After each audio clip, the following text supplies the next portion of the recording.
People paying money to see me in a 20 by 20 ring.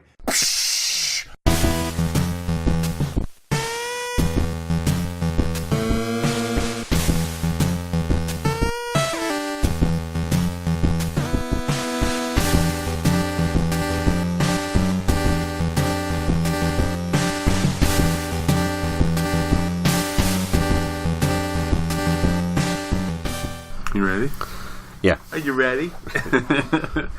Hello, everybody. I'm back to another edition of the 20 by 20 crew. I'm Joe. I'm Matt. And coming back at you this week, post Royal Rumble 2018. We are sitting here with the boss. We're sitting here with Stephanie McMahon. And Stephanie has no idea what Ronda Rousey is doing out here, except for the fact that she's pointing at WrestleMania. It was an interesting Rumble, to say the least. It was an interesting weekend in wrestling. The following announcement has been paid for by Bullet Club.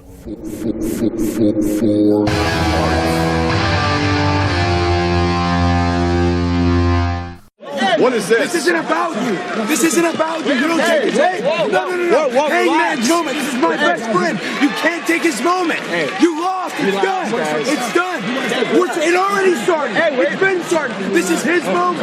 It's his moment. It's his moment.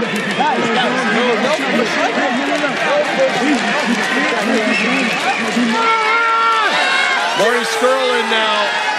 Well, what was squashed 24 hours ago now is starting to percolate again. Cody needs to go to the back. We don't need to air dirty laundry here in front of this sold-out house. It's action. Matt Jackson is like a leader. There's no one can do it. Not right now. Win. What is your deal? Oh, come on now. Matt, you don't need to be in here. You're back. Whoa. Kenny just pushed Matt. His best friend. Wait a minute. I don't think he meant to do that. Let's start with the Rumble here. Yeah, please. Let's start with the Rumble. Obviously, anytime the WWE has any kind of major events, they do a whole weekend worth now, including with the NXT pay-per-view. But the Rumble itself, of course, had the two Royal Rumble matches for the men and the women. A lot of interesting stuff happens. And we'll just dive right into the actual Rumble matches. And I was a little surprised at first, though I understand why they did it. You got the men's Rumble took place very early in the show. Usually this is your main event because it has huge WrestleMania implications. I mean, we're talking potentially setting up the main event of WrestleMania, which is obviously your biggest event of the year for WWE. For them to do it so early was a little surprising, but again, I understand why, and we'll talk about more of that later. So we talked about predictions, and we talked about who would win the Royal Rumble, which is a really hard thing to try to guess because there's 30 entrances. You and I were in agreement that if Roman Reigns, who at the time we were unsure of, if he was going to be in the Royal Rumble match, it was either going to be him or it was going to be a SmackDown wrestler. And again, given everything going on with the potential steroid allegations, we were unsure if Roman Reigns was going to be in there, so it left it wide open, which was really fun. And then Roman Reigns' music hit. I don't remember what number he was, but he comes out, and we kind of just look at each other and say, yep, it's going to be Roman Reigns or a SmackDown wrestler. How very fitting that the final two was Roman Reigns and Shinsuke Nakamura, who wrestles on what program? SmackDown Live. So, not to say we told you so, but we told you so. And again, I've been on record, and I'm stating to this that I'm a Roman Reigns fan. I am, but I have to agree with the masses out there that I'm getting a little tired of him being just forced in the main event picture every single opportunity that he gets. And it's not fair to Roman that they do that, because then he becomes the next John Cena, the next Hulk Hogan, in the sense that he's always there. Nobody else gets a shot. It's always him. So I don't know. With Roman Reigns being the last guy, the crowd's just going nuts. They are just absolutely pissed off by this. And Shinsuke Nakamura wins.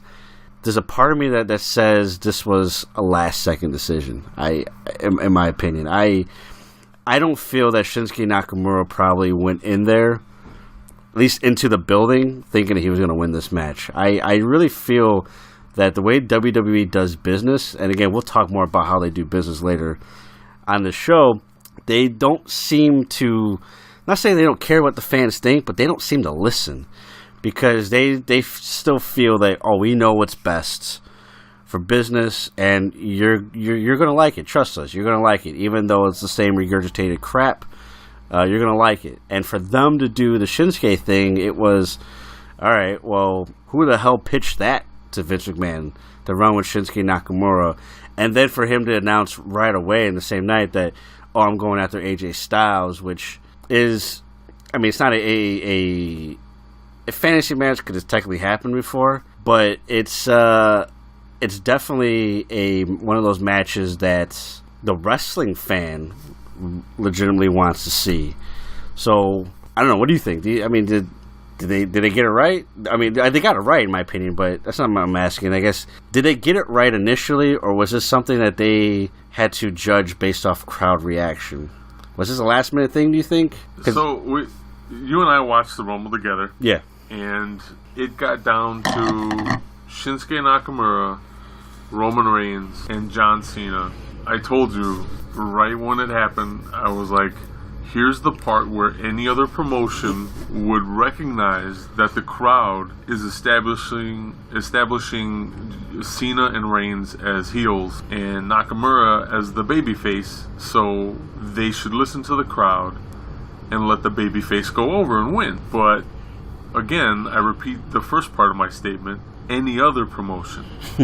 And so I genuinely thought that they were going to eliminate Nakamura, and then it would be down to Cena and Reigns all over again, and we would be stuck with the same two main eventers headlining or co-headlining WrestleMania. And I'm glad it didn't turn out that way, but if you go back and look on the Rumble, we'll try to provide a timestamp on the website, but if you go back and look during the Rumble, right when those three are in the ring, Cena does take time out to tell Roman something about the crowd. I don't know exactly what he says to him, but he definitely addresses that the crowd he acknowledges that the crowd is booing both John Cena and Roman Reigns and cheering for Shinsuke Nakamura. It's John Cena and Roman Reigns to go face-to-face. Cena, in my estimation, the greatest of all time. Roman Reigns trying to knock him off that ledge.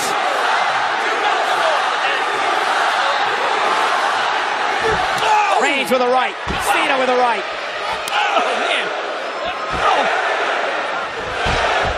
So my feeling, because of that, I really think that this was probably not necessarily a last-minute audible called by the company. Yeah. But probably like 0 hour, Sure. Fairly early before the event, they decided, you know what, we're gonna go with Nakamura over everybody else instead of whatever was initially talked about.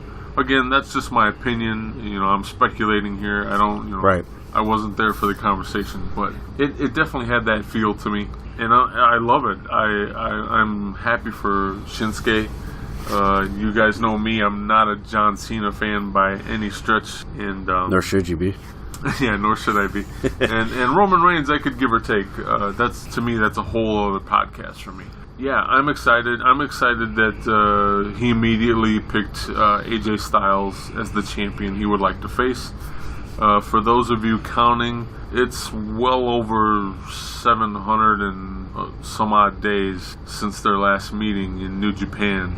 It's been quite a while, and you got to remember too that while the internet wrestling community at large has somewhat been experienced with this match, this fantasy booking, I guess, it hasn't happened in the WWE universe yet, and so it is a fantasy to them. Yeah, it is. It totally is. And if you're not too familiar with what we're talking about, you really should check it out. You can check it out on our website at 20x20crew.com/podcast/NJPW. For anything New Japan related, it's definitely something that is worthwhile watching.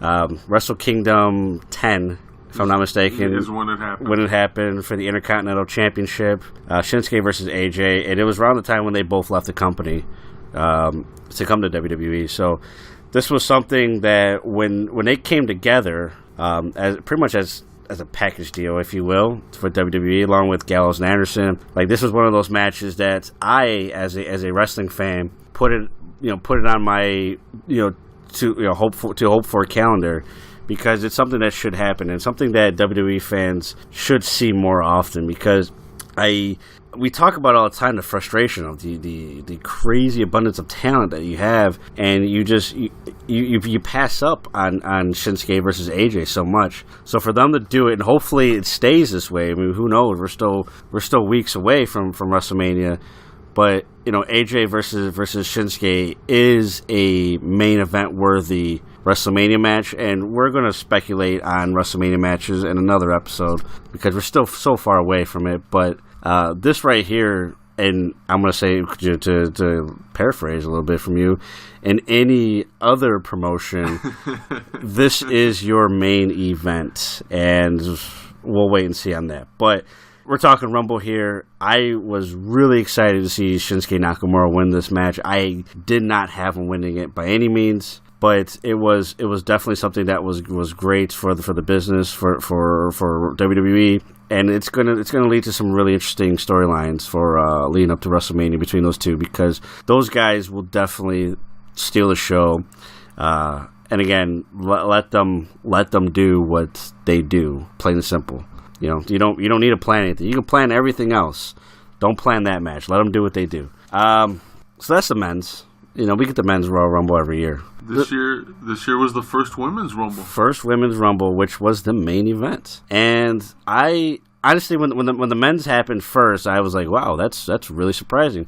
But again, I understood why they did it. So I assumed that we were going to get Brock, Kane, and Strowman as your main event. I also made the same assumption because let's face it, the way they do business, yeah, I mean. And I was just gonna send everybody home early and say, hey, the show's over. I got stuff to do tomorrow. There's no point of watching this anymore. But no, the women took the stage for the final event, and I love that match placement. I think it was great for the very first one. I personally enjoyed this match a little bit better than the men's. The end result was great too for me, but you had a combination of your newer talents, your current talents, your past talent. Definitely a lot more in this match than you did in the men's match. And again, a lot of it is because it is the inaugural edition. They wanted to, I guess, pay tribute to those that paved the way, if you will. There's just some names in there that didn't pave shit, for this match. But it is what it is. It's fine. It's the first time. I would have liked to see more NXT women in there. Nikki Cross, for example, was one that I was pretty bummed they didn't get a chance to be in this match. But you did get the champ Ember Moon, which was cool. But anyways, it was really cool. I had one issue with this match, and it was, why the hell did everybody keep leaving the ring? It seemed really weird. I had to keep asking, like, hey, did Sasha get eliminated? Oh no, she's she's on the outside of the ring. Oh, okay. Why? Like, what's she doing out there? Like, it was like everybody kept leaving the ring for a while, and it's like I got confused. I got confused who was still in it, and I don't know if they thought because they were setting up for high spots and they weren't involved in that they shouldn't be in the ring. I don't know if they were told to do that. I'm not sure, but it was a little weird for a while because it's just like, well, where's everybody at? Because there was times where it was Nia Jackson. I can't remember who else was in the ring, but it was just those two, and it's like that's it. Where's everybody? And then like 20 seconds later, there's 9 people in the ring, and it didn't take away from it. It was just weird. And I know there's some inexperience involved that goes with that, yada, yada, yada. But overall, I was definitely pleased with it. There's some different storyline arcs that they can play into for the future. I wasn't thrilled on the fact that it was the Bella Twins, Asuka and Sasha Banks as your final four. And the only issue I had with that is the fact that the Bella Twins were in your final four. Definitely two that really bask in the glory of the women's evolution, but didn't really do much to contribute to that. I think they dropped the ball with that one. Maybe stick with Trish Stratus or somebody of that nature if you wanted to go with people that helped pave the way, or maybe an Natalia. But that's just me nitpicking. So once it was down between Asuka and the Bellas, it was pretty obvious who was going to win this match. And Asuka wins the match, wins the Women's Royal Rumble. And before we go on with anything else, I mean, your thoughts on the whole match in general. I think I might be able to shed a little insight as to why they kept getting out of the ring. I believe Dave Meltzer reported as part of his Wrestling Observer Online that he had come across information that the WWE was filming footage for an upcoming documentary about the evolution of their women's division. Okay. Which would make sense as to why they had the semi-surprise entrance like Kelly and Tori, right, Trish Stratus. Whether or not they were part of the progress of women's wrestling, it's debatable. And the only reason I say that is because I am agreeing with you that they did very little. Some of them did very little for the progress, but it's kind of like one of those instances where you got to take a step backward to make two steps forward. Sure.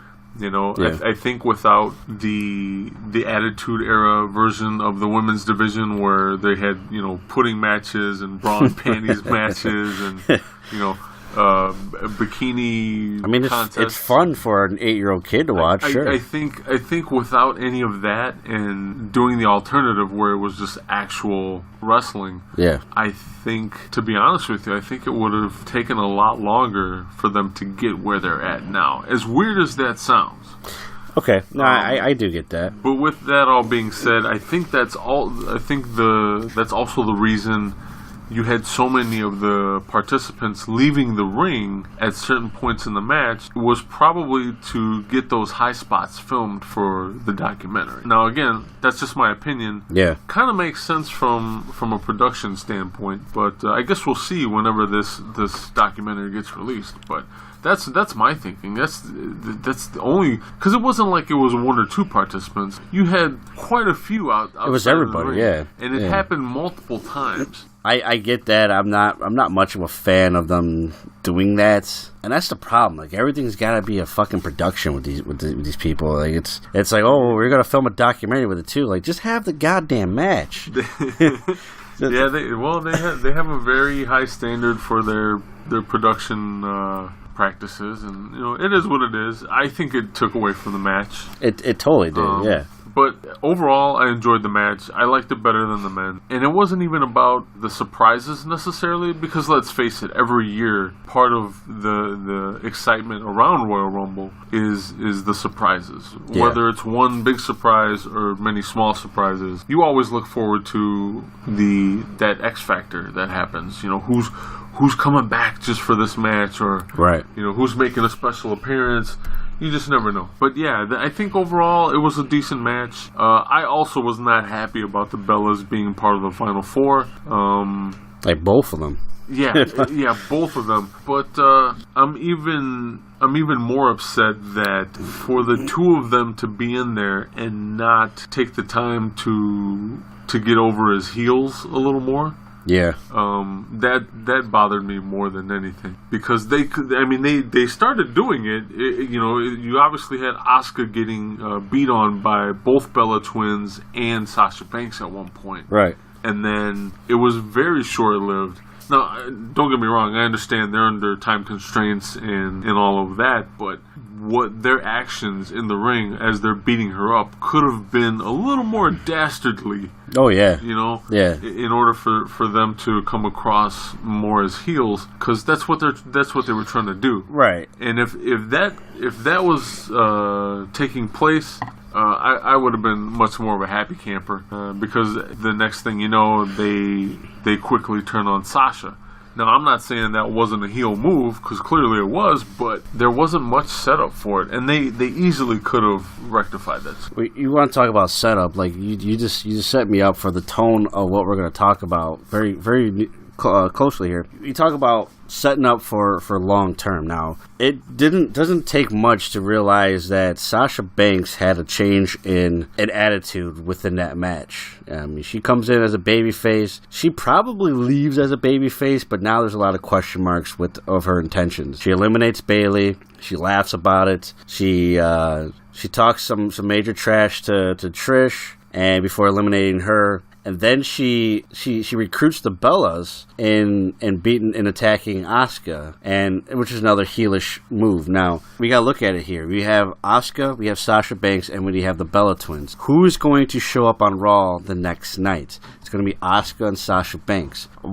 Why do I care if the Bellas are even going to be heels or doing heel things? I totally agree with what you're saying, but my point is, the Bellas aren't full-time wrestlers. They won't be. They're there because, again, to reap in the benefits of what everybody else around them works so hard for, as well as promote more stupid television shows that, if you're a wrestling fan, you're probably not watching anyways. So the Bella Twins doing what they did to Asuka was fine. I feel that it should have been Sasha eliminating both of the Bella Twins. Therefore, you have a much more legit final two in Asuka and Sasha Banks. Which oddly enough, which would have been another great setup, was your match the next night on Raw, which they put on, from what I've seen in highlights, was a really good match. I admittedly haven't seen the match, but I've heard some great things about it, and I've seen some really good highlights too. So there was an opportunity right there to really promote, one, that match, and two, that heel turn. That is,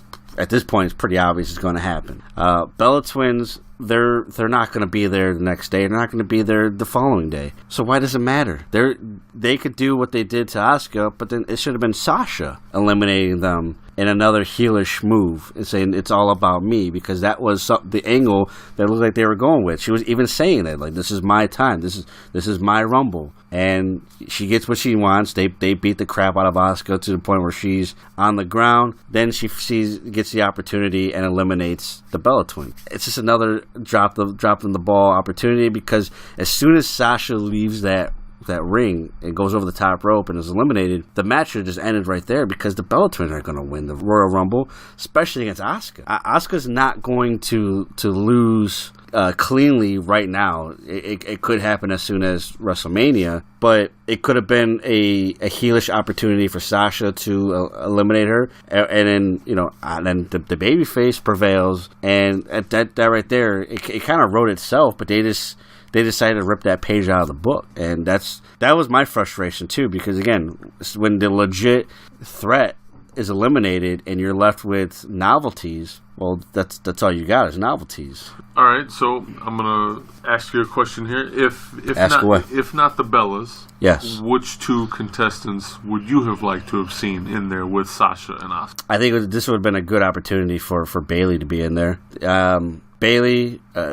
To be so close to the Rumble and to be eliminated by her best friend, that speaks volumes. I'm not saying it didn't at the spot that it happened at, but Bayley, it had right there in the Final Four to be that close, and then to find the right moment to be screwed over by Sasha. That would have written a much better story. Like I said, they still wrote it nicely.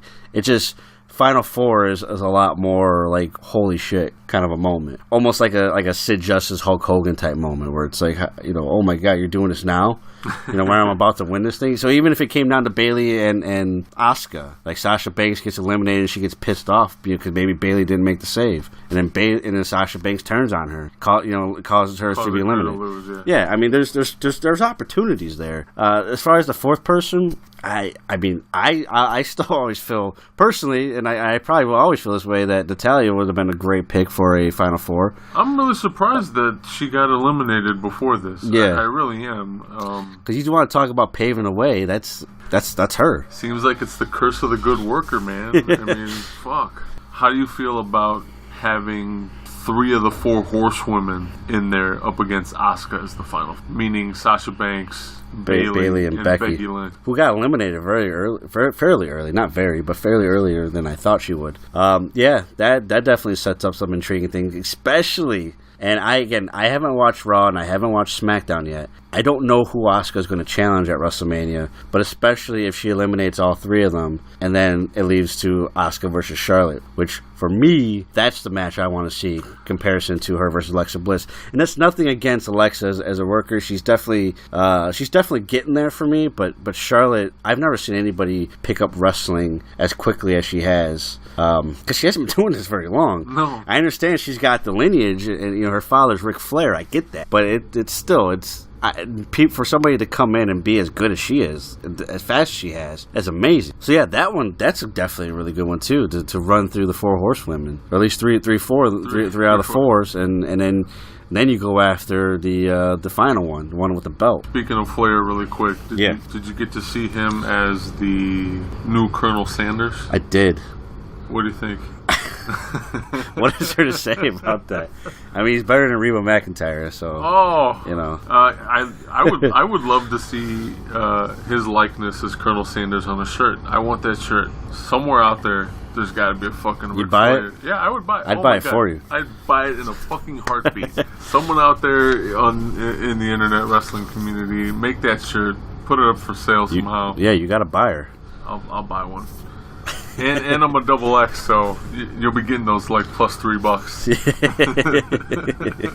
Yeah, I was so excited because I get this is your first go round with an all women's Rumble, and you have all these opportunities to make it successful and meaningful. And I really was hoping for a little more time with Becky Lynch and Natalya. Yeah, oh yeah. Because they're 2 strong workers, and let's face it, two of the women that helped carry that entire match. Otherwise, they wouldn't be in there. So I guess that's my only real complaint. It was cool to see some of the returning divas, and others I could really give 2 craps about. I mean, because I do feel that way. Like Trish definitely. It took her a little while to actually wrestle, but she became a champ, and she did something with her time there. It wasn't the equivalent to a Tori Wilson or a Kelly, yeah. Which, let's face it, they did very little for counting towards the progression of women's pro wrestling or women's sports entertainment. Yeah. Sorry. Yeah. And but they were the divas.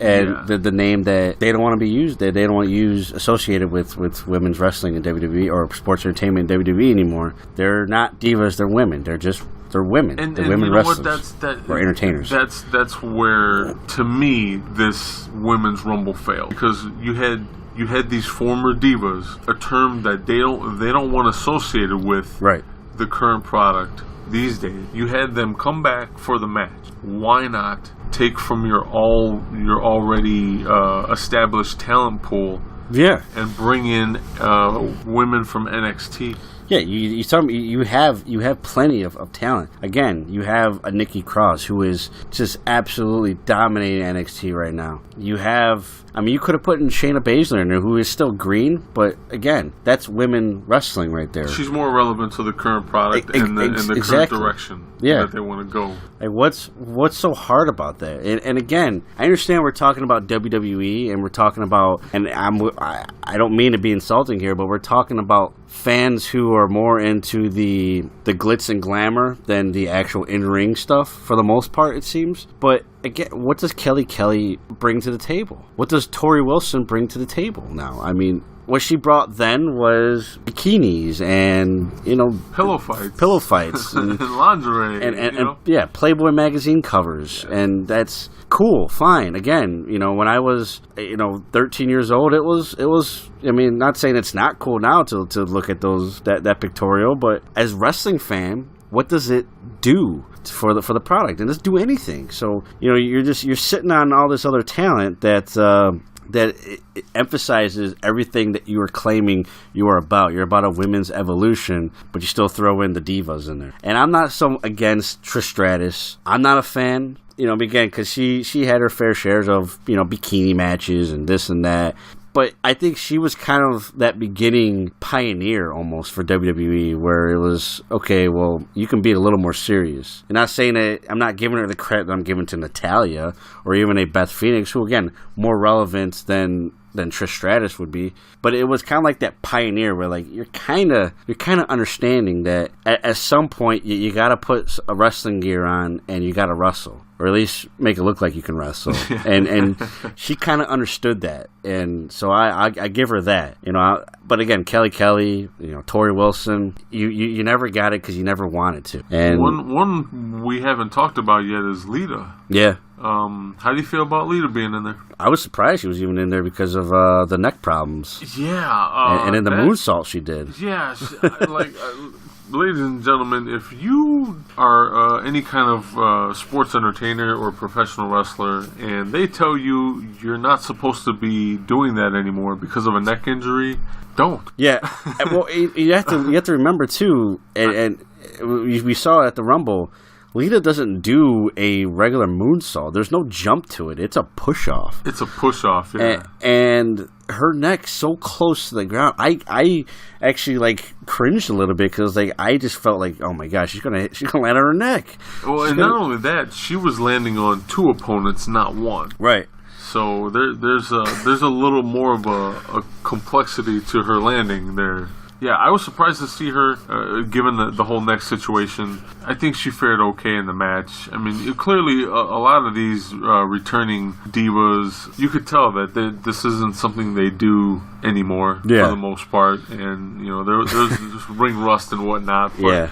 It was cool to see them. But, yeah, I think that was the bittersweet for me for this match. Yeah, it was cool to see them, but we probably could have had a better Rumble without them, to be honest with you.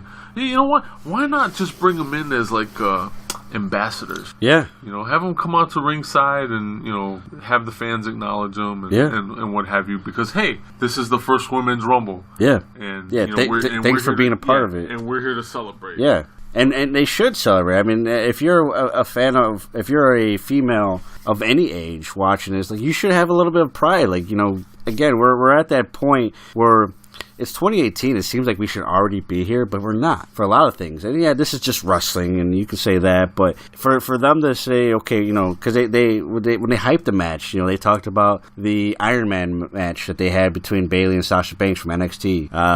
The Hell in a Cell match, the ladder match, there was a Falls Count Anywhere match that they didn't talk about, but there was that one.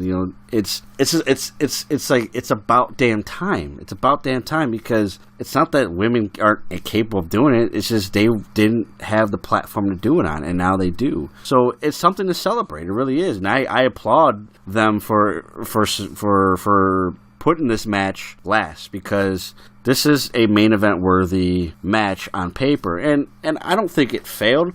I think they failed in some areas. Again, we have too many returnees that doesn't offer a whole lot to the product anymore. You have the whole Bella situation and this and that, and you can call us nitpickers all you want, but that's just the way we see it here. But at the end of the day, it was still a solid match. There's certain people that should have been in there longer, and not just because we wanted them to, but because of what it means to the product. But again, I still applaud WWE for doing this, and I hope this is a continuation of more first. And therefore, when we see these, it's not as big of a deal because it's no longer the first. It's now the third and the fourth and the fifth and so on and so forth, to where we continue to get more and more of this, because and then we continue to get more and more talent that can handle matches like this, and so for 2019 when they do the Royal Rumble, more NXTs, more current product. We had nostalgia. It's okay to do a little bit because the men's had nostalgia too. That's totally fine. That's, like I said, that's part of the aura that is Royal Rumble, and that's fine because as a wrestling fan, I like to stay away from dirt sheets and say, okay, who do you think is going to be there? So when Rey Mysterio comes out in the men's Royal Rumble, it's like, holy shit, Rey Mysterio's here. Yeah, that was awesome to see him. It was awesome. It was great. Yeah, for sure. So it's cool to have that. So if they do it, 2 years from now and Trish Stratus is in it again, it's okay, cool. I'm not a fan, but there's certainly a market for her, so why not? If she keeps herself in great shape, why not? But yeah, overall, it was still a really solid match. And we're on to the point now where we talk about the winner, which is Asuka. So Asuka's still undefeated in the WWE. It goes all the way to her NXT days. And we didn't talk about this, but Alexa Bliss, who's the Raw Women's Champion, and Charlotte Flair, who's the SmackDown Women's Champion, were at ringside the entire time. They didn't get involved. They just watched. Then they get into the ring, and it's time for Asuka to decide who she's going to challenge, because it is a similar thing to with Shinsuke when he won the men's. With who are you going to challenge? Oh, it's going to be AJ Styles. Okay. So who are you going to challenge between the two? And here I am. I'm waiting on Charlotte Flair because that's the match I want to see. And then it gets interrupted by the debut of Ronda Rousey. And Rowdy Ronda Rousey. I apologize. Say that 5 times fast, folks.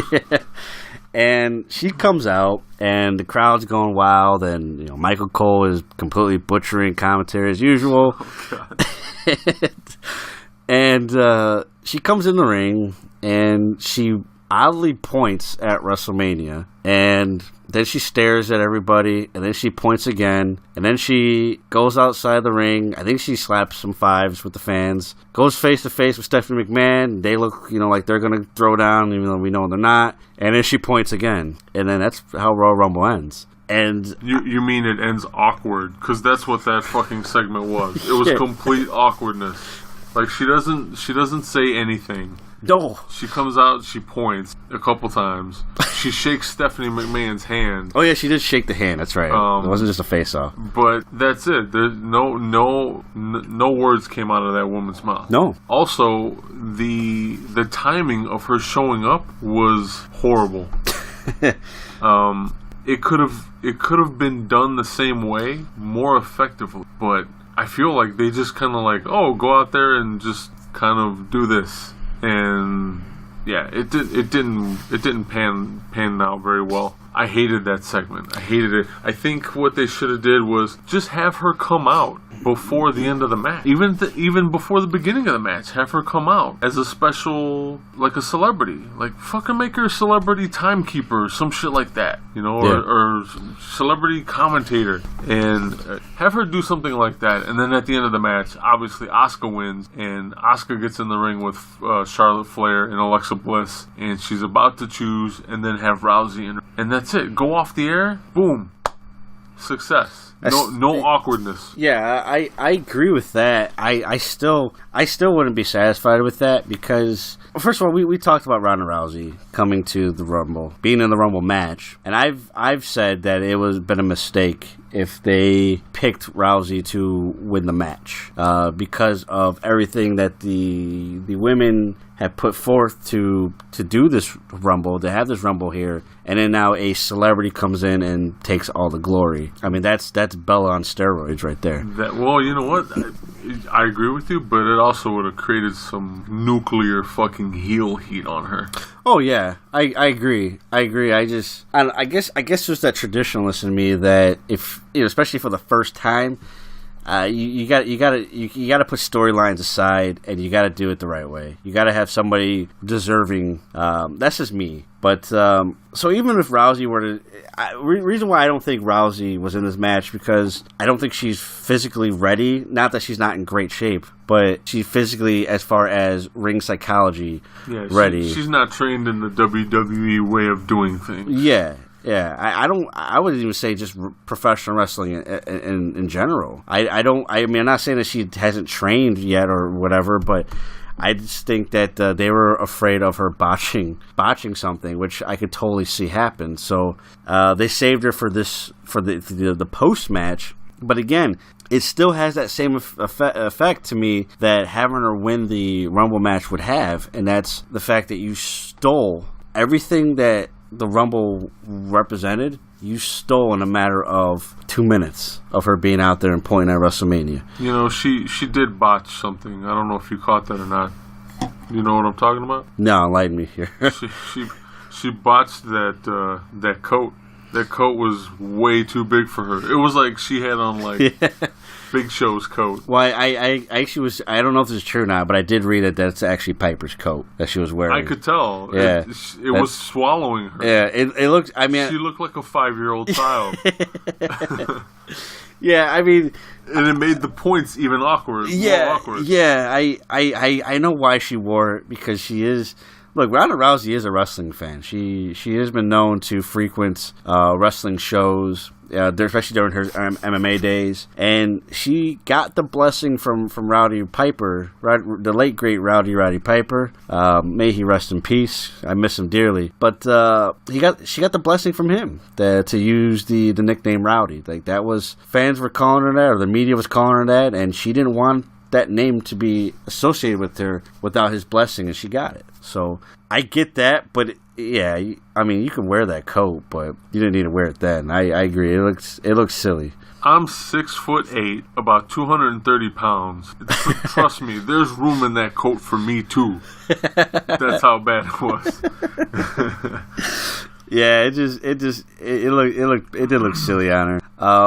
You know what? Again, it's with Ronda Rousey doing this. It's like Asuka who, and that doesn't roll off the tongue very well, because Asuka is a bad motherfucker. I'll tell you that much, and she will kick your ass. And I don't like the fact that she puts in the work and wins the match, and now we have a great segment between challenger and champions and potential challenger, and then a celebrity comes in and says, "Hey, no, screw that. I'm doing WrestleMania," and it's just it leaves a bad taste in my mouth. And I'm a Ronda Rousey fan. I do watch enough MMA to know about her, and she's a bad motherfucker in her own right in MMA. We'll see how she does in wrestling. But even if it was anybody else, I would say maybe the timing is a little off, again, because this is the inaugural Women's Royal Rumble. But now you throw in a celebrity, somebody who's never had a wrestling match in her life, you know,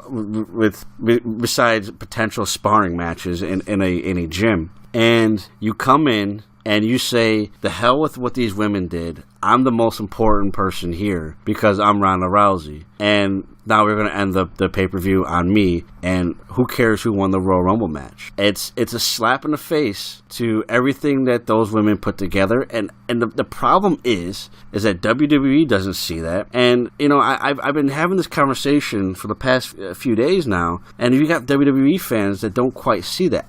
Look, I understand this is WrestleMania season now. I understand we're going to get surprises. I understand that. That's just part of WrestleMania. And I'm not opposed of having a celebrity come in.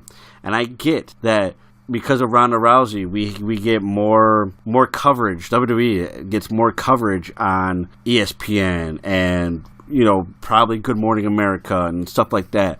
I get it now. I do get that. But that doesn't change anything. This isn't, again, we talk about long term and short term here, and Ronda Rousey is a short term novelty, really. And I understand. Look, here's another thing too. And if you don't know this, Ronda Rousey did sign a full-time contract with WWE. But the problem with that argument is that Ronda Rousey is not going to be this big of an attraction the entire time that she's wrestling as a full-time wrestler. Are you sitting? I guess what I'm going to ask is, are you insinuating that this is going to be kind of a similar situation as to what's going on with Brock Lesnar, where she's just making spot performances here and there? Well, I'm hearing full time. So when I hear full time, because I don't, you know, Brock Lesnar was never called a full time under a full-time contract. So Ronda Rousey being full-time, I'm assuming not necessarily every single week, but she'll be there more times than Brock Lesnar. You know, you'll see her at probably every pay-per-view, or, you know, give or take a few maybe here or there, but you'll see more of her. And when you see more of somebody, that whole excitement is definitely gone. I'm not saying that she can't be exciting, but my point is, it's big now because it's like, holy crap, here comes MMA superstar, now she's in wrestling. But what happens when she's been in wrestling for 3 months, now what? Now what? Are you still going to be okay that you shit on Asuka's moment because, you know, Ronda Rousey is a big draw? Ronda Rousey is going to be a big draw for WrestleMania no matter where you put her. Why couldn't you wait a night? What's so hard about doing it on Raw? What's so hard about doing it at the Elimination Chamber? Why did you have to shit on the Women's Royal Rumble by doing this? Let me ask you, keeping her on the same night as Royal Rumble, is there any other place that she could have shown up in the card? Yeah. And still established her presence and made for a better situation to where she wasn't shitting on the Rumble. I think she has to stay away from that Rumble at this point.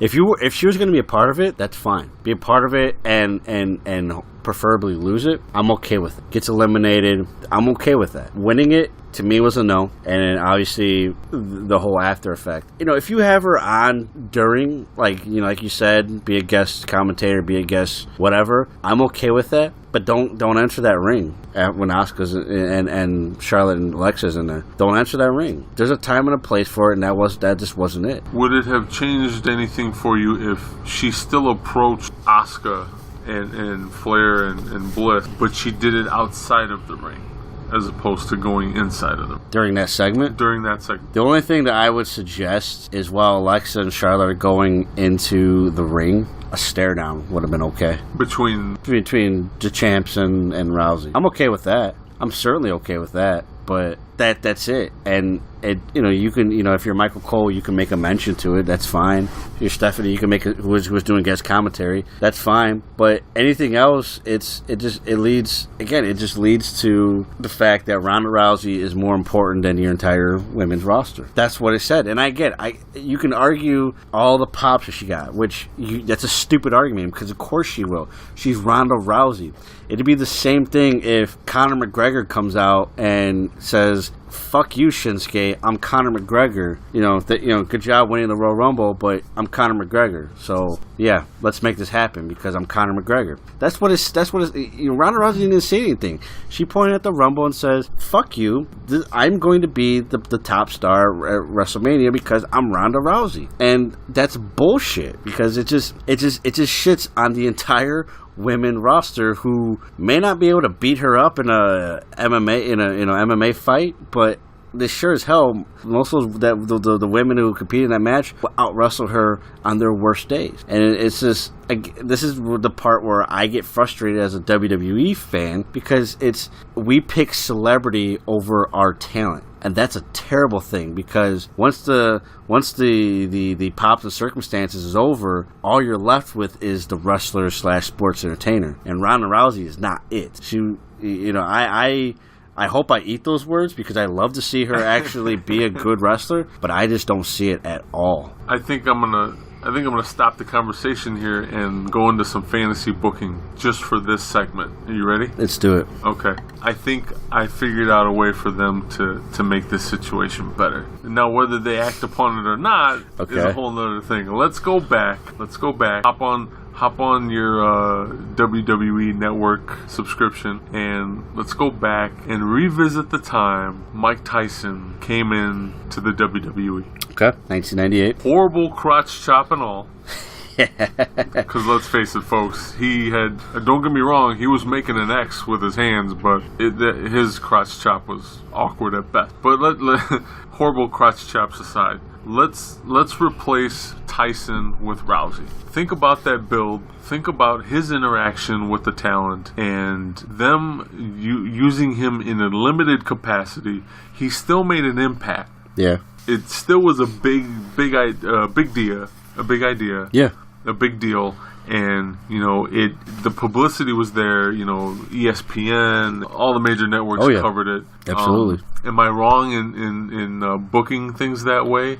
Do you think Rousey would have been much more effective had they kind of done her a la Tyson? Oh, yeah. Yeah. For those of you who don't know what we're talking about, you need to go get a WWE Network subscription if you already don't have one. You can find more information on our website at 20x20crew.com/podcast/WWE Network. Yeah, 1998, Stone Cold Steve Austin, Shawn Michaels, and Mike Tyson, believe it or not. And just watch the build-up. Watch how they utilize him. Watch, he definitely made a presence. Most dangerous man in the world for all intent and purposes. Yeah. And he didn't have a fucking stupid t-shirt that said anything about his hands either. Come catch these hands. Yeah, come catch these hands. He caught one to the ear. He did. That was pretty bad. But that's what he gets for laying into Brock, I guess. Well, suppose, I don't know if you know this, but so Brock was yelling at him while he was giving him the old 1-2. Broad Strowman. Wait. And now Brock Lesnar trying to pick the leg of Strowman. That clubbing. Oh, wow. A knee to the jaw. Lord. A knee to the jaw. He caught Lesnar good. A knee to the jaw. Yeah, Brock got him. He just... This was a quote from a few sources. Slow the fuck down, end quote. This is what I'm talking about with Braun Strowman. Is he's big, he's apparently bad, but he's not quite there with his ring work yet, and it led to him taking a knee to Brock Lesnar, which doesn't bother me per se because I'm not a Lesnar fan, but you got to be careful with your talent. It bothered me because. He should have went harder and knocked Brock out. That's true. We're going that route. That's totally good. Yeah, I mean, you got to be careful. I mean, accidents happen, but if it's carelessness, shit like that happens. Unfortunately, I would have done the same thing as Brock. Unfortunately, if you're gonna potato me in the ring like that, I'm gonna get up and give it right back. That's an old school mentality, yeah. And I mean. Honestly, I understand Brock Lesnar is a bigger guy than the guys I'm going to say, but he's lucky it was Brock Lesnar and it wasn't a Bob Holly or an Eddie Guerrero or a Chris Benoit because he probably would have been knocked out. Yeah, he would have. Eddie Guerrero would have hit him with a drop kick right to his jaw and knocked his ass out. So, you just be smarter in that ring. And it's just something, this is one that shows you the lack of ability that he has. He needs a lot more work, but he's not going to get it because he's already a main eventer. And I know I just went on this whole tangent with Ronda Rousey. And again, I'm a Ronda Rousey fan. This is going to sound contradictory, but I'm definitely, I don't want to say glad, but I'm definitely okay with her being in WWE. She's a wrestling fan. Not that you need to be a wrestling fan to be a pro wrestler, though you should. Yeah, I would assume it helps. Yeah, but she's definitely been a wrestling fan. I've seen her at go to a lot of indie shows, and it's cool to be that she's deciding to do this now. I think she's taking a hiatus, or maybe she's retiring from MMA fighting altogether. If I'm not mistaken, she is going to be hitting her 30s soon if she hasn't done so already. So what are you trying to say, Matt? It's just time for a new chapter in her life. Hey, I'm going to be in that same boat in a couple of years here. I'm pushing 40, folks. Yeah. That's my beef here. But you know what? Like it's not the fact that she's there. It's not the fact that she's getting a WrestleMania match. This is WrestleMania. She wouldn't be the first celebrity to have a WrestleMania match. To me, she's already more deserving than a Snooki or a Maria Menounos. Oh, that was another horrible thing too. Yeah, oh my God! You talk about worst ring announcer ever, man. Again,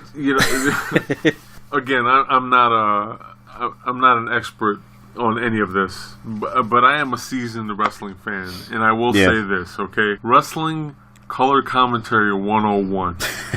You have what is supposed to be a surprise person come out, whether celebrity or not, okay? You let the ringside color commentators do their job, and hopefully they do it right. I'm talking to you, Michael Cole. Yeah. Hopefully they do it right, and they should have put Rousey over like, holy crap, that's Ronda Rousey. What is she doing here? Yeah. Okay? Something along those lines. Not what Maria Menounos did, and grab a live mic and announce Ronda Rousey coming to the ring as if she was a participant ready to wrestle. Yeah. Like it was almost Howard Finkel-ish. Where she was just like, Ronda Rousey, and we're here at the 20x20 crew domain over here, and we're like, what the fuck is she doing? get her off that mic. Yeah, Vince should have just been cutting that mic as soon as she said anything. Maria Menounos, you're fired. That's what that should have happened. Yeah, it was really really awkward. It added more awkwardness to an awkward situation. God, that was horrible. Very poorly done. And again, my issue is here, and I wanted the women to have as perfect of a match, both during and after, as possible, because they fucking earned it. And Asuka wins it, which would whether it's her versus Alexa or her versus Charlotte, they're going to be good matches. I prefer against Charlotte because that would just be a wrestling clinic right there if they allowed them to do what they both can do. But the point is, let them have the moment that they worked so hard for. And you know what? Both of the Rumble winners in Asuka and Nakamura are in the same boat now. If you think about it, yeah, they're in what should be almost instant classics of matches come WrestleMania time. Yeah. But it really solely depends on what the company is willing to let them get away with. Yeah. Oh, yeah. Because clearly, again, check out the match at Wrestle Kingdom 10 between AJ Styles and Shinsuke Nakamura via New Japan for a little more reference to what we're talking about. But yeah, you want to let them kind of go in and call their own spots. And I'm not saying that Charlotte Flair and Asuka are going to have the same success, but you've got to let them kind of do what they do as wrestlers, not sport entertainers. And I think the end result will be something much more WrestleMania worthy. Yeah. Oh, so here's to hoping, because I'm excited for both matches. Yeah. So long as we get the Asuka Charlotte match. Yeah. It's got to be less watered down, less. We don't want too many people involved in how the match is set up. Basically, is what we're saying. You should be able to trust your sports entertainers in this situation, and just kind of let them go in and wrestle against each other. And I think that's the best hope for the ultimate product. Put the wrestle back in WrestleMania, please. Oh man, yes. Put that on a t-shirt. That's a t-shirt. Holy shit. Yeah, so I just want to conclude this because I know we got to move on here.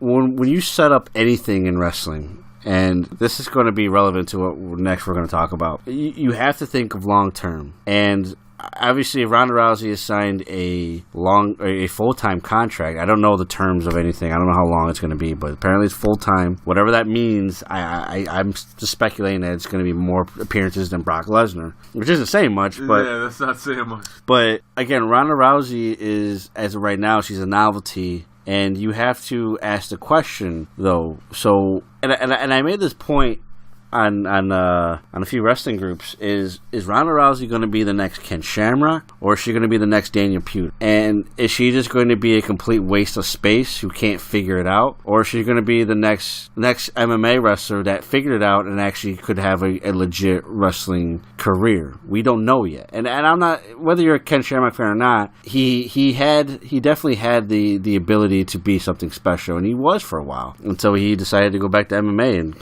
and lose every fight afterwards. I'm sorry, you can't be 50 years old and fight 20-year-old guys. It just doesn't work that way. Well, not in MMA. Anyway. Not in MMA, no. We don't know yet.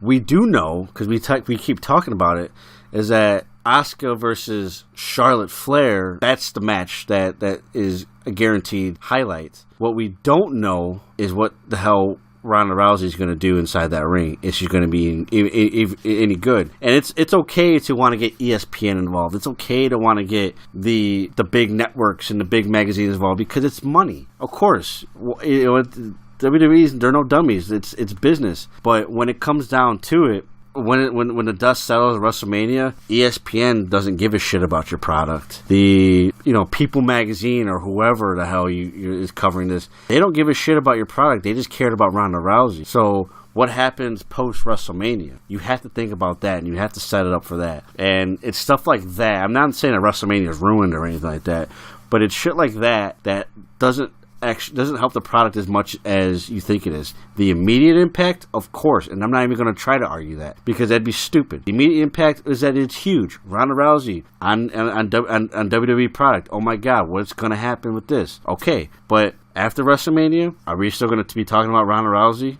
Who knows? No, we don't know. No, but hopefully we're still talking about the product. Yeah, and that's what they want. They want people to stick around and be interested in the product, and hopefully she can do that for them. Yeah, but you know who can do it for you is people like Asuka. And I'd imagine that Asuka couldn't be none too pleased with what happened. You know, who's to say if you pissed her off enough that she just says, well, fuck it. Well, if I'm just a novelty here, then I'll go be best in the world somewhere else. Which is, I mean, that who's more important and pleasing? That's what you got to ask, and that's what you got to ask, I should say. And well, it's Vince McMahon. I know the answer to that. It's unfortunate. It's always Vince McMahon. because the shitty thing is is that this is a situation where they could have had their cake and eat it too, and they just decided to eat it at the wrong time. There's a time and place for everything, and that January 28th was not the time and place. After the fact that you had a Royal Rumble match, you do it then. It was terrible planning because much like the Mike Tyson situation, he debuted on Raw. Yeah, and it delivered still. They had a great moment with Stone Cold, and it still delivered. What's so wrong with Raw? It's one of the most watched televised weekly shows that around. Somehow still, yeah.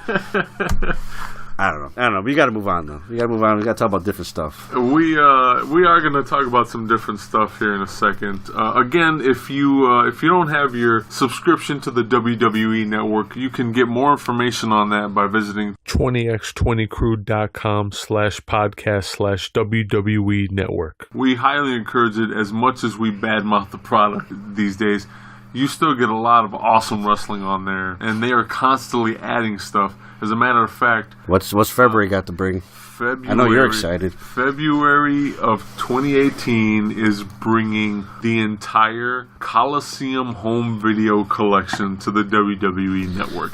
I am super excited about all this. If you are not familiar with Coliseum home video, that is the first wave of home video used by the WWE back when they were the WWF. And you get to see classic stuff by Hulk Hogan, Macho Man Randy Savage, Hillbilly Jim, Andre the Giant, the Killer Bees, Bobby Heenan, all those great classic wrestlers from the WWF in days past. It makes for a hell of a collection. I can't wait. I'm so excited. What's I'm showing my age here, ladies and gentlemen. What exactly is on? What do we have to look forward to? Like type of content? You're going to get a lot of matches that are previously unreleased on the network, or also not officially released by WWE. Meaning you could possibly find some of them on YouTube at this point. Okay.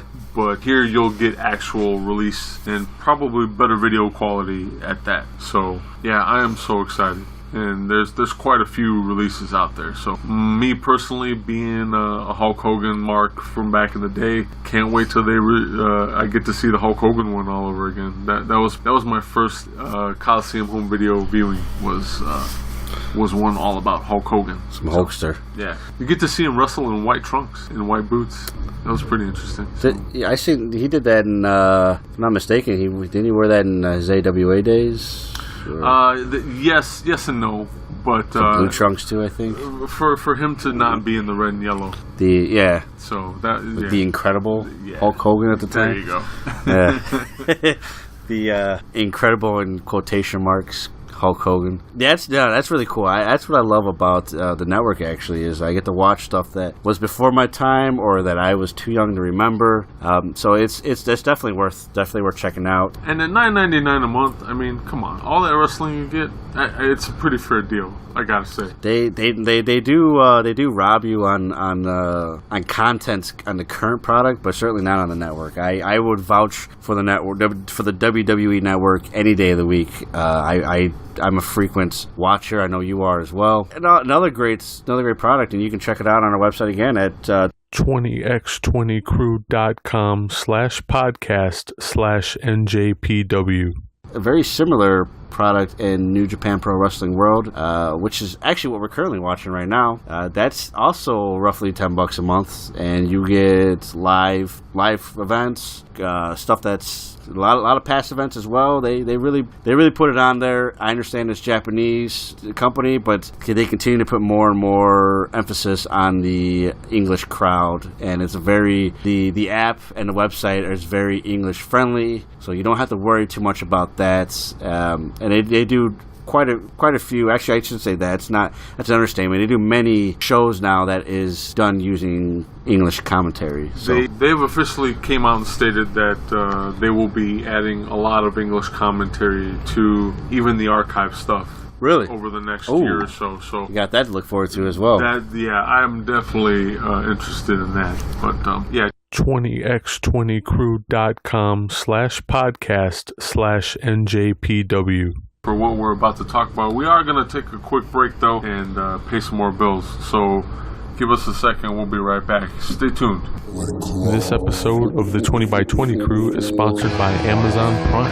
Sign up for a free 30-day trial and you get instant access to thousands of movies and television episodes.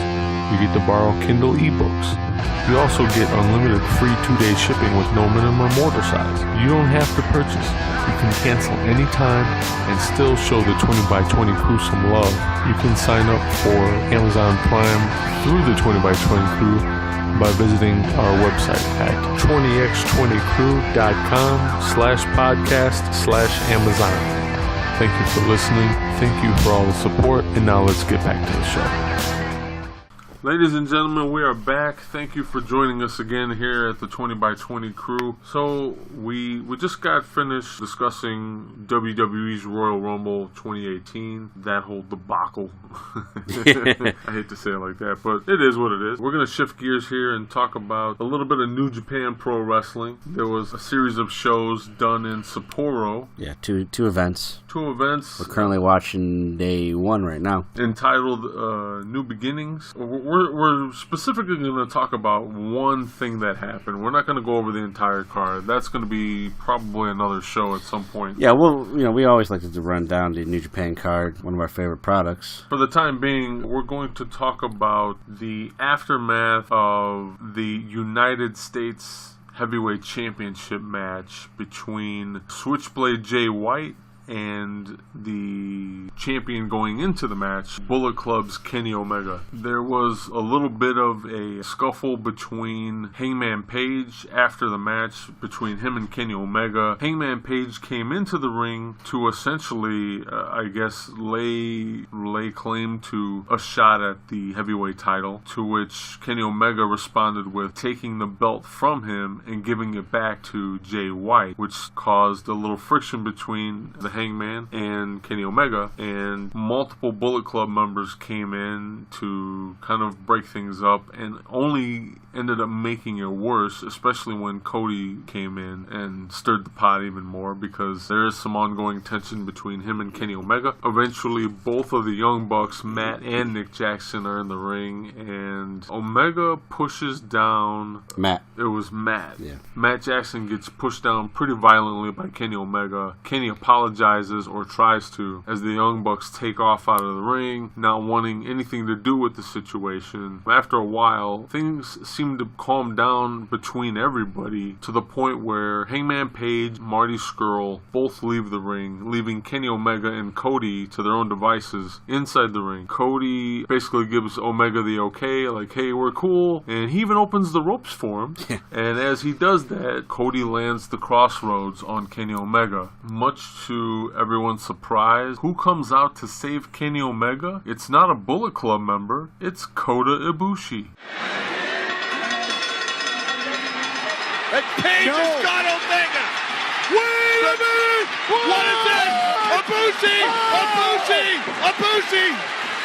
Ibushi!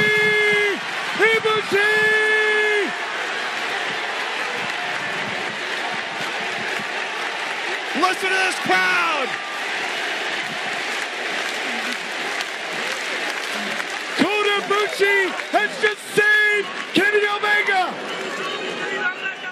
For those of you who are not familiar, Kenny Omega and Kota Ibushi were once a tandem referred to as the Golden Lovers, a very LGBT community-friendly team. This whole situation has since incited a lot of rumors about the future of Kenny Omega, about the future of the Bullet Club, about the future of Kota Ibushi, and that's what we're about to talk about. There's a lot of places we can go with this. You and I were talking before we started. Kenny Omega, for a long time now, being associated with New Japan Pro Wrestling, he has come out and stated over and over again and kept his story consistent with the notion that he wants to do things in the industry that are not being done. He's kind of become this trailblazing figure in pro wrestling, going against the grain and making things happen that normally wouldn't happen for someone in the industry. Kudos to him for that, by the way. I'm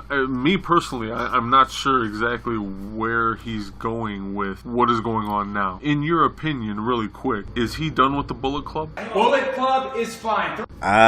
Man, my heart's telling me no. My mind's telling me I'm not sure. I potentially, and that's my heart trying to my love for Bullet Club.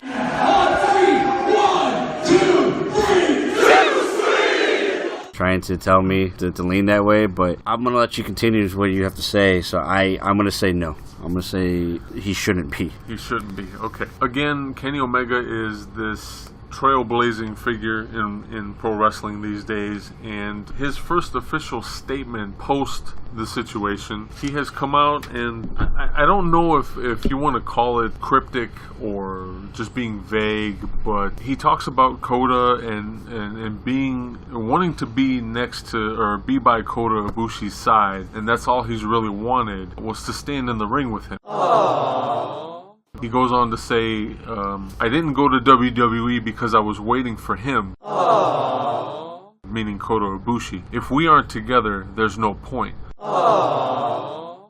I want us to change the world together. Aww. I took belts with Bullet Club. One sweet! One sweet! One sweet! One sweet!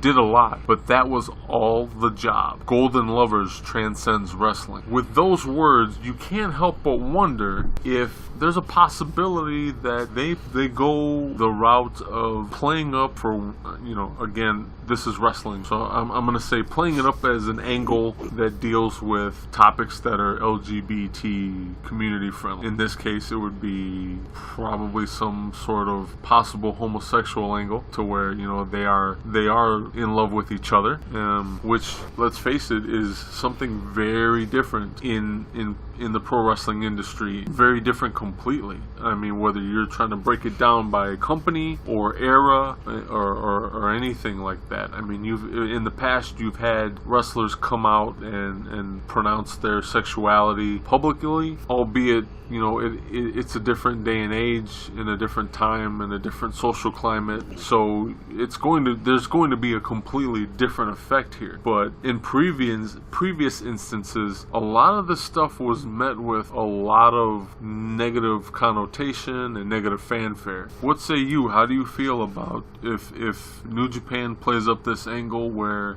Kota Ibushi and Kenny Omega have become lovers, and he's done with Bullet Club? Again, I'm gonna still let you finish your point, so I'll keep this part short. The whole gay angle, I mean, that's fine. I mean, it is what it is. I guess as a heterosexual, it doesn't wow me. Like, oh, let's go this route. I don't know what you're trying to accomplish with an angle like that. I mean, it's not like it's a bad thing. I mean, you want to do a homosexual angle, like, just do it. Like, that's fine. I just don't know, leaving the Bullet Club to do this, what's the end game here? I'm really confused by that. So am I. Again, this is all speculation, but sure. Another option for them to steer into would be the more traditional out of the two, where Kota Ibushi and Kenny Omega would basically lay claim to the tag team division and make a run for some titles and doing things that are going to help New Japan grow and prosper into the States and to other territories of the the world. What do you say about that? The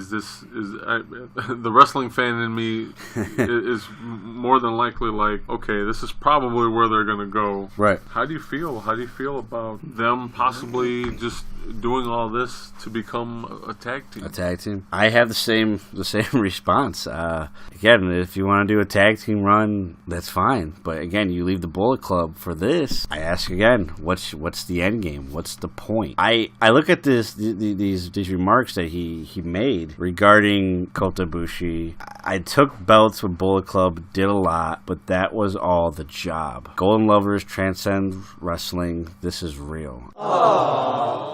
Is that a work? I imagine that's a work. That's an angle here. I'm so confused by everything that's going on right now. But this is from Monday. This is from Monday. This is his first official statement since the incident with Cody, which happened on Sunday, the same day as Royal Rumble, so the 28th of January. So on the 29th of January, he's making these statements. Can I have the floor here? Please. I'm genuinely interested in getting inside your head with this one because there's a lot to play with. There is, and I have to separate myself. So when I do this, I have to separate the Kenny Omega mark, the Bullet Club mark, because my wife, not to make any kind of derogatory jokes, but my wife says it all the time. Like if Kenny Omega gave me the opportunity, like I would leave her for him. Which, that's just because I talk about Kenny Omega all the time because what he is to professional wrestling. I have no physical attraction to him. Aww.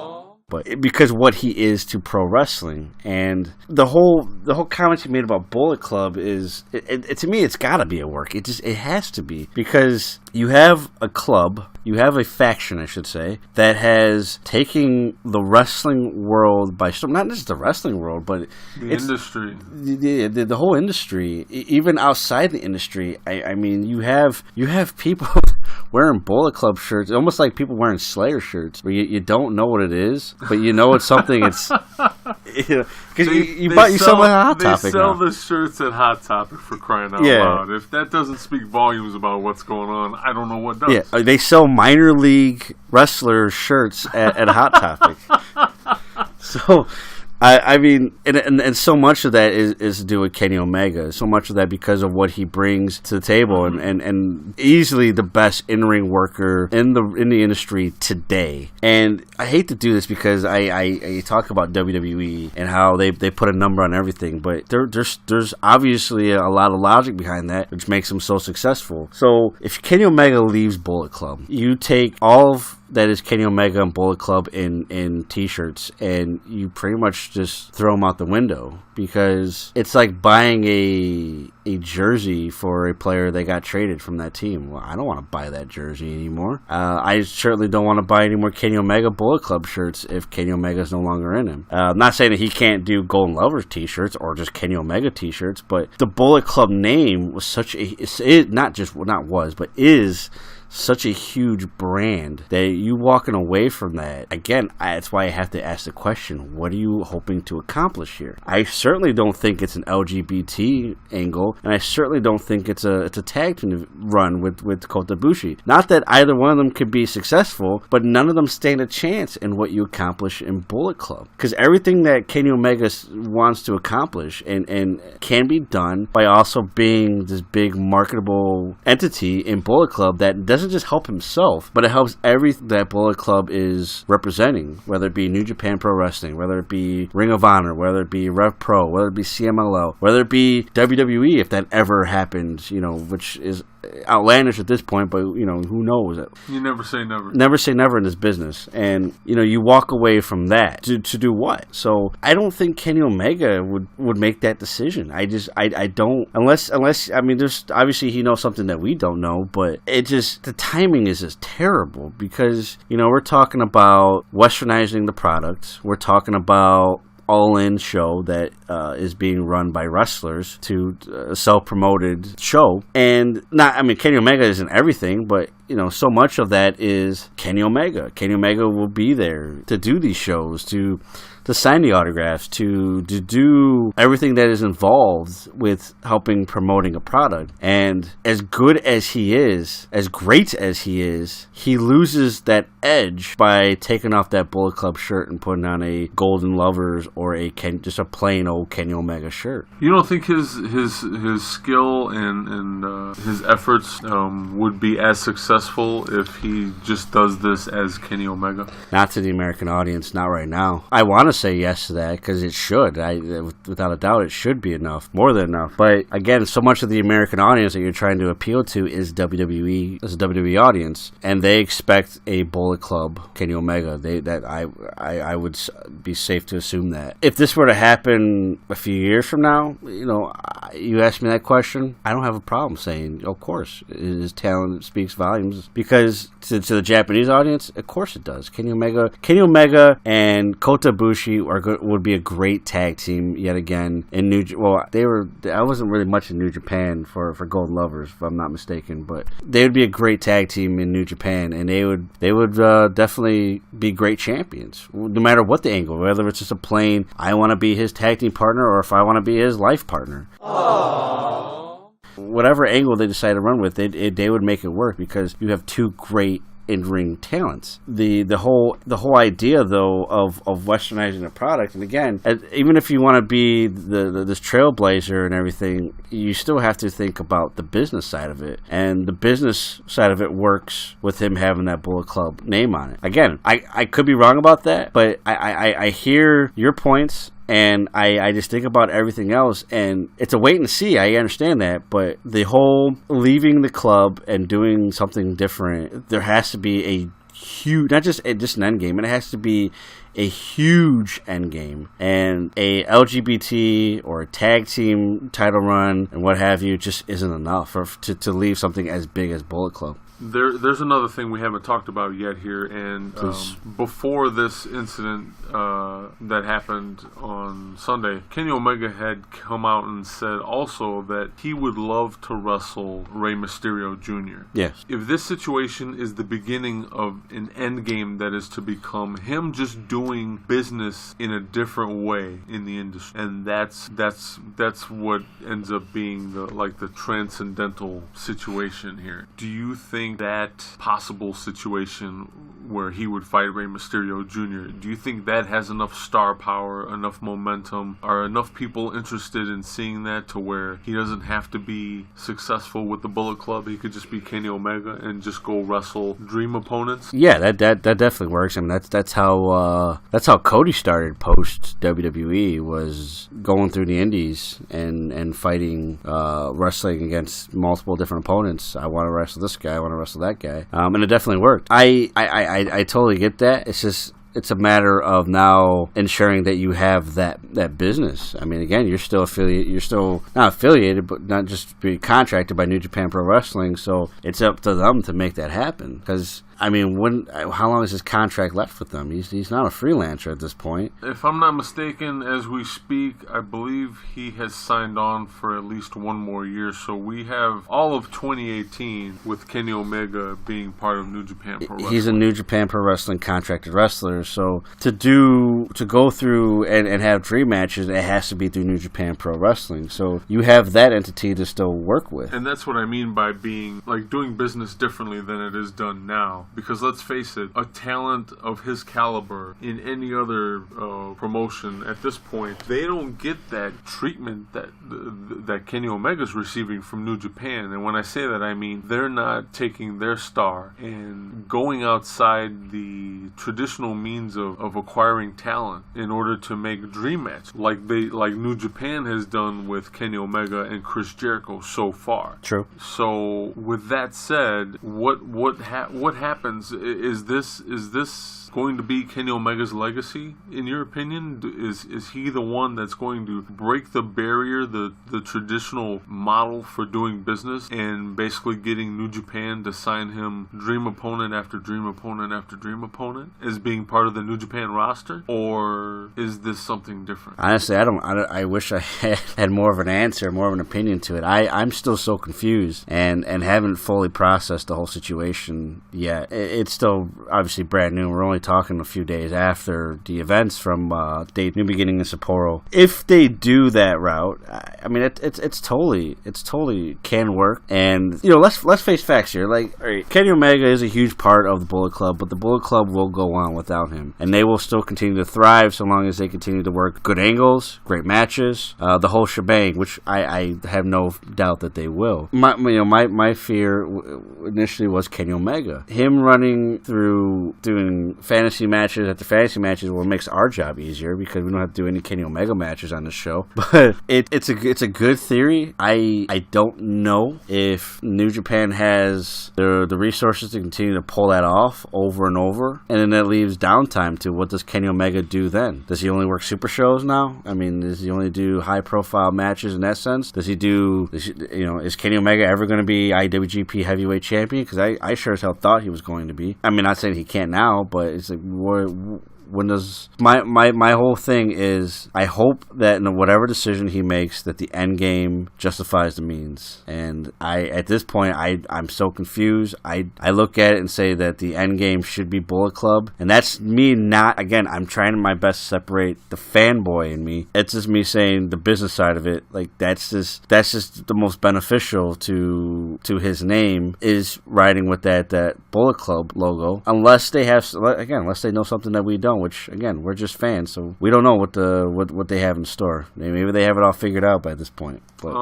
we'll have to wait and see. We are on the last day of January 2018 here as we talk about this. The next show for New Japan Pro Wrestling is Monday, February 5th, with a Road to the New Beginning show. Actually, no, this is in Tokyo. Well, for the New Beginning is in Osaka. So you're going to have two shows back to back, Monday, February 5th, and then Tuesday, February 6th. Those are Road to the New Beginning shows. Those are going to take place at Korakuen Hall in Tokyo. That'll be the first, or I should say next, glimpse of Kenny Omega and this whole situation. Well, I have to say this too, and I don't know how much stock to put into a YouTube show, but on the Being Elites,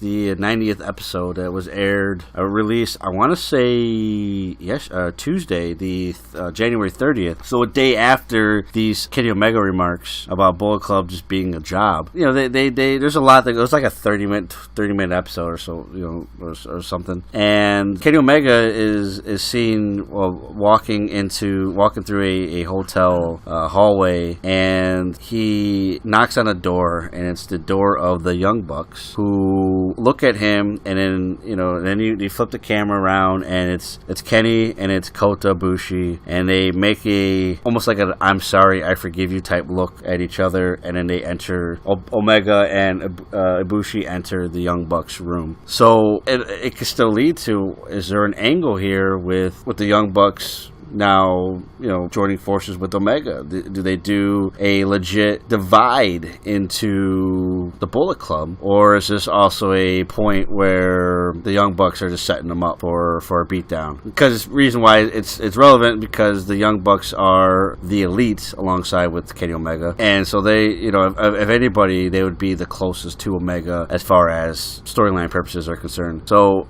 there's that possibility too. Is there a legit divide within Bullet Club? Cody and Omega going to fight for leadership? Is it? There's a lot of different angles they can do, because Kenny Omega is technically not kicked out of the Bullet Club. It certainly seemed that way. Now, obviously, Cody made his statement. So did Hangman Page, because he was the one that was holding Cody up until Ibushi came out. But then there's Marty Scurll. He never helped. He never, in that episode, he seemed disappointed by the situation, but never picked a side. So they're still leaving it up in the air. There's still, pretty much, there really is no wrong answer here. That's what makes it so frustrating for me. And the other point I want to make is, where the hell is everybody else in this Bullet Club? Like, where's G.O.D. at? We'll get to that in a second. Really quick, hypothetically, again, this is all speculation, but being the wrestling fan you are and knowing what you know, how invested would you be, and or what is your opinion of the Bullet Club splitting up into different competing factions? They shouldn't. They shouldn't at this point. At any point, really. I don't think. But I'm not a fan of that. I'm just saying it's a possibility. Would it be fair to say that you're not a fan of this because of the way the NWO was handled years ago, where they split into, 2 or 3 different groups? It started out with 2 groups. And then just the way those groups were handled?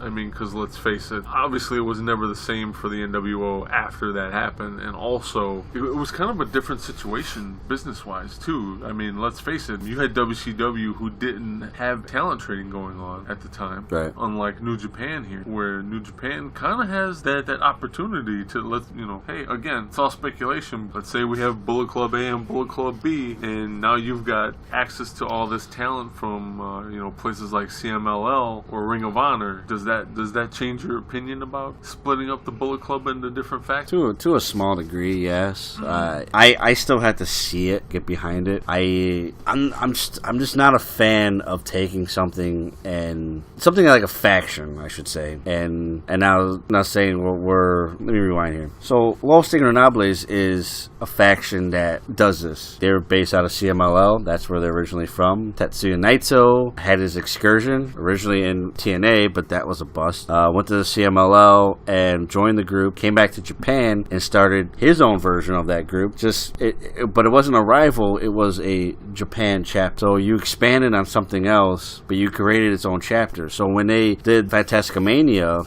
in late January, they had the two chapters kind of join forces and saying, we have the same mindset, the same entity.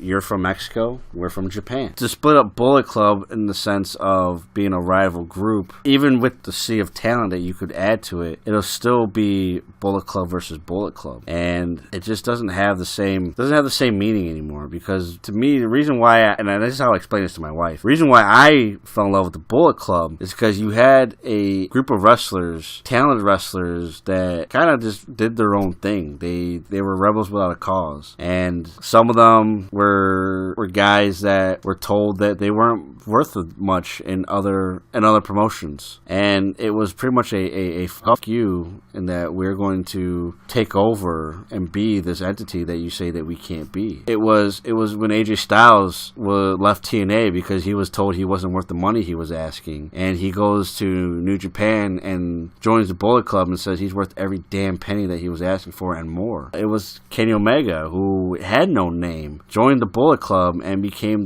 one of the biggest names of professional wrestling today. Cody, same thing. You're not a main eventer in WWE, but I'm going to dominate other promotions, and he was a perfect fit for Bullet Club because of that reason. To split it up, you can make it work, I'm sure, but to me, it'll never have that special feeling that the Bullet Club now has. Like, it's not just a wrestling faction. What they stand for too. And again, I'm not that guy, that everybody makes fun of. Like, it's still real to me, damn it. Like, it's not that. But it has that special feeling where it just means a hell of a lot more because of the meaning behind it and what they represent, even as a fictional pro wrestling faction. And to split it up, it won't be as entertaining to me because it won't be as authentic anymore. That's what you take away from it. And by doing that angle where you're splitting them up, I'll still be a Bullet Club fan, but it is what it is at this point. It would just be, yeah, they're a cool faction. My dad's from Mexico. And my mom's not Japanese, just so you know. Yeah. Another thing we haven't talked about in all this is from like an old school frame of mind, but after what happened, it is arguable to sit there and say that Kenny Omega is being turned to babyface, especially with help from Kota Ibushi, who is a babyface. And on the other side of that coin, so to speak, is something we haven't talked about yet, and that is the heel antics of IWGP Heavyweight Champion Kazuchika Okada. What do you think about Okada turning heel? Are you in agreement that it's happening? How do you feel about it? Come on, man. Let me pick your brain. It should have happened on January 4th. That was the perfect time. You had Tetsuya Naito, the heel, turning babyface because of how over he was, positively over he was. All the cheers. Versus Kazuchika Okada, who was still getting cheered, but let's face it wasn't nowhere near as loud as Naito. It should have happened then. The day one of Sapporo, New Beginning of Sapporo, he has a 6-man tag for fellow Chaos members against Los Ingobernables de Japón.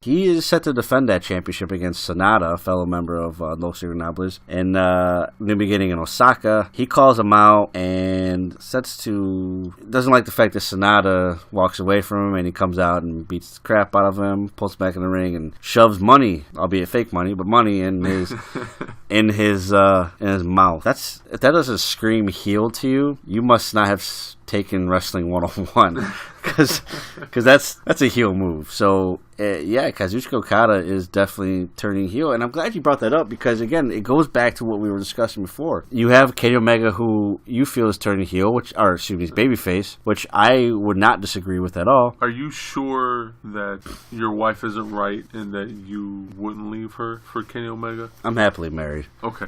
All right. Continue. I'm happily married. Maybe. So Kenny Omega is definitely turning babyface. It's pretty obvious, and he's part of a heel faction. Kazuchika Okada is turning heel. It's pretty obvious, and he's part of a babyface faction. Babyface faction. Yeah, Chaos is definitely all babyfaces. Kind of a weird way to do a double turn. Yeah, because I'm in agreement with you. I think it should have happened at Wrestle Kingdom. Yes, where him and Naito were in the title match, and clearly everybody was behind Naito. Yeah, it should have happened there. Double switches don't happen that often. They're a special thing. Oh my God! When the crowd can deter what happens, and obviously deter what happens, it's a special thing, and they did drop the ball with that one. I haven't watched. Let me rephrase. Out of all my years watching pro wrestling, and even people that have watched pro wrestling way longer than I have, basically hold with the highest esteem Stone Cold Steve Austin, Bret the Hitman Hart double turn from WrestleMania 13 as one of the greatest double turns in the history of professional wrestling. It will stand the test of time for sure. Completely. Yeah. So if you're not familiar with what we're talking about and how to properly execute a double turn, you should go check it out. It is available on the WWE Network. You can find more information on signing up if you don't have a subscription already over at 20x20crew.com/podcast/WWE Network. But yeah, it should have happened on January 4th. And now that it has not happened, how do you feel? How do you feel about this slow build of him gradually turning heel and the possibility of Kenny Omega gradually turning babyface? The only thing I can say is that I think those are on a parallel line. So I don't see them crossing paths, at least not anytime soon. The reason why I say that is because the whole Okada situation is all about everything he does involves Los Ingobernables, which is why he's defending against Sanada. And having that said, it's interesting that they're doing both of them at the same time, whether it's parallel or not, because Kenny Omega and Kazuchika Okada are, for New Japan Pro Wrestling, they are the biggest entities for the company. Those two guys are one of the main reasons why asses are in seats as often as they are for the company. Every 18 inches. And to do that, it's interesting to see how where they go from here. And I just think that for that purpose, it's a bold move. It's a bold move to do both at the same time. But it definitely can work because of the two guys. But my thing is again, not to keep beating a dead horse, but the Kenny Omega situation is timing for Bullet Club is completely off. For Okada, it's interesting because when a guy turns inside of a faction, what does it do for the rest of that faction? Does he leave Chaos? Do they become a heel faction again? Because Chaos used to be a heel faction. Certainly the addition of Switchblade Jay White had me scratching my head too, because that's definitely a heel character. I mean, this is a guy that came in as Switchblade and brutally attacked Hiroshi Tanahashi, who is, although not at the level anymore of current popularity of Okada and Omega. I mean, he's like the talented John Cena. I mean, he's just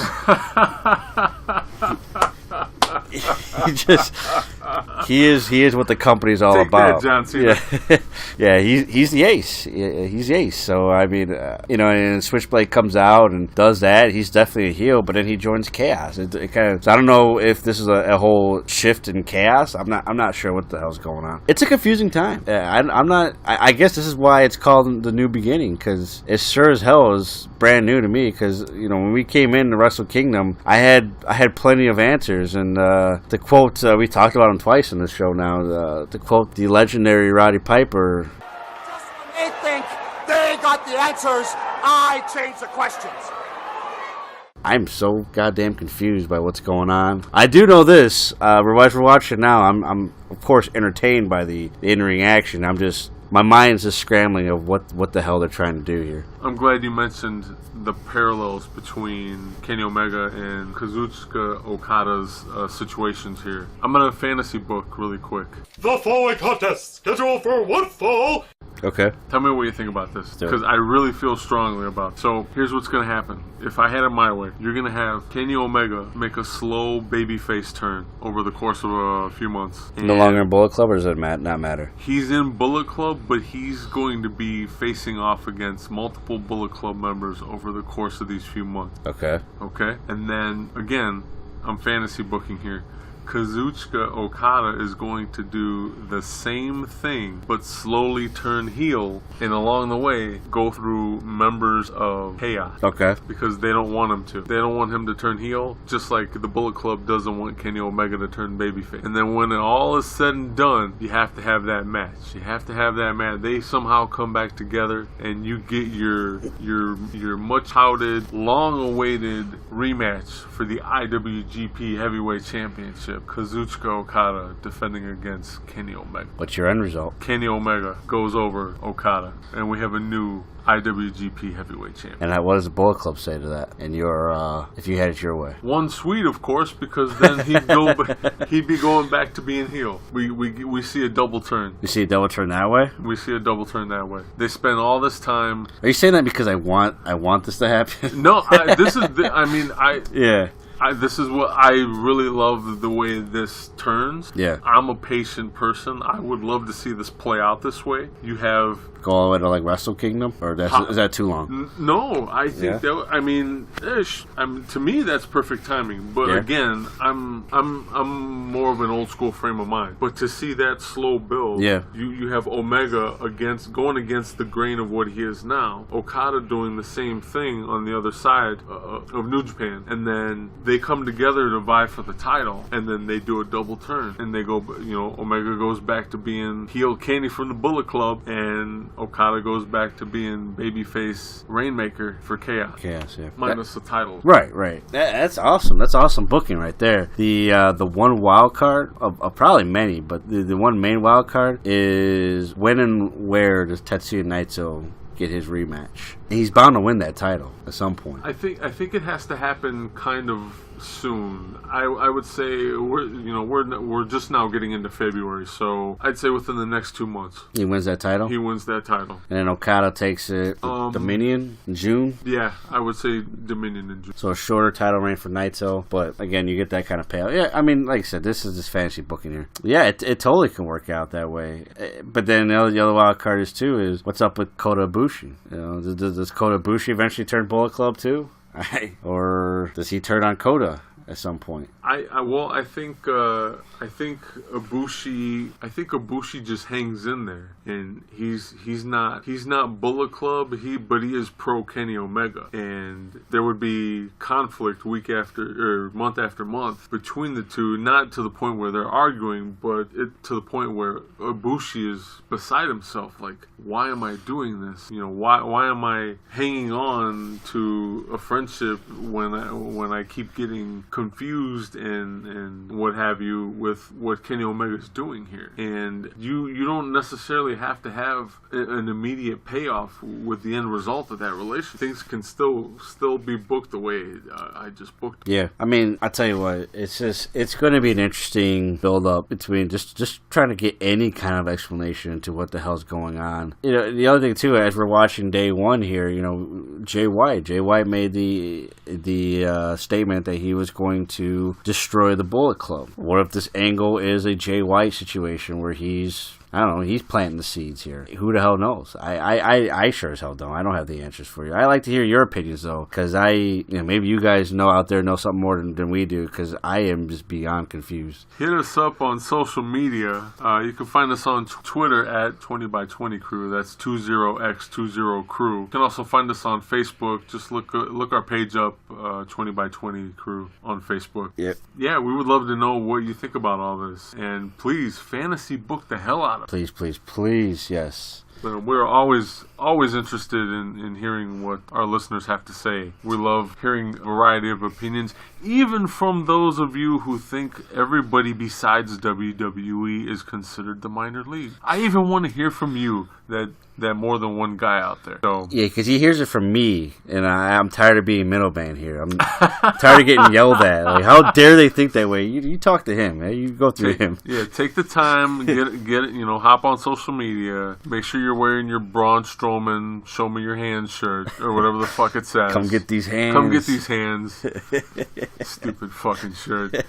Make sure you're wearing that while you type out your rebuttals to us, and hit us up, man. We're definitely interested in what you have to say. Absolutely. That's what makes wrestling great. Yeah, that's what makes wrestling great. I just gotta say one thing. Sure. I just want to say I love your wife. I love my wife. Okay. Sorry, Kenny. Yeah, sorry, Kenny. We'll talk. You see that one tweet he just did on the screen? That was for you. That was for me. That was for you. Yeah, that's for me. Two things I actually want to say. So, I bought my first Kenny Omega shirt, and it came the day before all this happened. So, I don't know if I cursed everything. Oh, man. You're as bad as me and the Philadelphia Eagles. There are certain things, and I won't even mention them here, but there are certain things I do with my gear that I'm very superstitious about. And so far, we've made it to the Super Bowl this season. So keep doing it for your sake. The other thing too, the whole New Japan, real quick, the Young Lion situation, how they're built up. It's a really intriguing method of training, and I'm not really going to go into that. But through all of this, we're talking about Bullet Club, we talk about Kenny Omega. Hats off to fucking to Jay White, man, because I did my research on this a little bit, and he's never won a championship in his career thus far. So to win your first championship against Kenny Omega for the United States Heavyweight Championship, I mean, my hat's off to Switchblade Jay White. Hell yeah. Hell of a wrestler there. Now he's got a badass character to go along with it. So if there's any good that happened from that, as me as a Bullet Club mark, Jay White is a even though I was surprised that he took it this early, I hats off to him, man. That's definitely one of those. It's going to be a huge mark in his entire career. So that's it. That's all I want to say. Hats off to Jay White. Again, catch us on Twitter at 20x20 Crew, and catch us on Facebook at 20by20 Crew. Or you can email us at 20x20crew@gmail.com. Don't forget, we're also available that way. And we've got the website too, 20x20crew.com. Again, If you don't have a WWE Network subscription, you can find more information on that at 20x20crew.com/podcast/WWE Network. And also, if you don't have a New Japan Pro Wrestling World subscription, you can find more information on that at 20x20crew.com/podcast/NJPW. We are also affiliated with Amazon. Please take the time, show us a little bit of love, and sign up for Amazon Prime. Get all kinds of great benefits for being a Prime member. Free 2-day shipping, sometimes even free 1-day shipping. Free 1-day shipping, depending on your area. Yeah, depending on your area, which is awesome. I've had my fair share of 1-day ships. Pretty fucking sweet. I thought you were patient. I am patient. One sweet, by the way, not too sweet. I don't want to get sued. But yeah, sign up for Prime through us over at 20x20crew.com/podcast/Amazon. You don't have to pay anything extra. You can cancel anytime you want, and we still get a little love from Amazon to help us cover some costs. That would be highly appreciated by us. Absolutely. With that said, until next time, one sweet from me, probably one sweet from Matt. Maybe some kisses to Kenny Omega. And that's all I gotta say about that. And we'll see you next time, guys. Take care.